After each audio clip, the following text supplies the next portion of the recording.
સુરતના ઓલપાડ તાલુકાના પણ કંઈક આવા જ હાલ છે। અહીંયા ભારે વરસાદ વરસ્યો છે।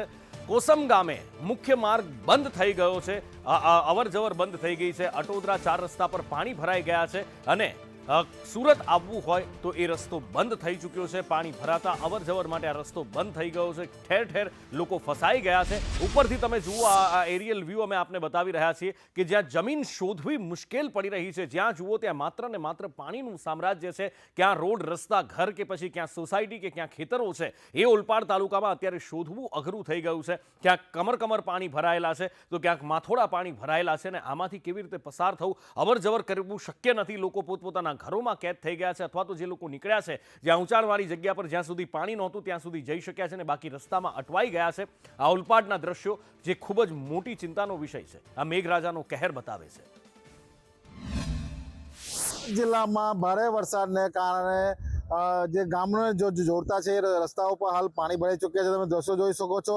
કરમદાથી જે સુરત જવાનો જે મુખ્ય માર્ગ છે, મુખ્ય માર્ગ પર હાલ ઘૂંટણસમાં પાણી ભરાયા છે। તમે દ્રશ્યો જોઈ શકો છો।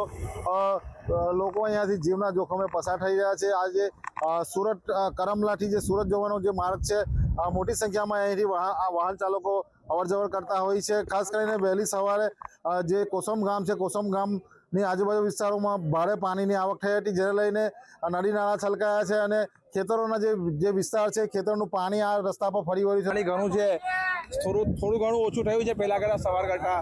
કાલે આનાથી થોડું ઓછું હતું અને આજે ઘણું પાણી છે। અહીંયા રસ્તો એમ ચાલુ છે પણ થોડુંક રિસ્કી કામ છે જવા માટે, કંઈ પણ થઈ શકે છે। ને સવારે ગામમાં પાણી ભરાયા હતા? ગામમાં પાણી હતા, સવારે ઘણા પાણી હતા। પાછળની હજુ બી તમે જોઈ શકો છો, આ બધું હજી પાણી છે। સ્થાનિક લોકો જે રહે છે પાણીમાંથી જાવ જાવ કરે છે। વાહન ચાલકોની કેવી હાલત? વાહન ચાલકો કોઈ જાય છે, કોઈની ગાડીઓ બંધ થાય છે। ઘણા આગળ જોઈ શકો છો વાહનો બી બંધ પડ્યા છે, બંધ થઈ જાય છે વાસણો બી।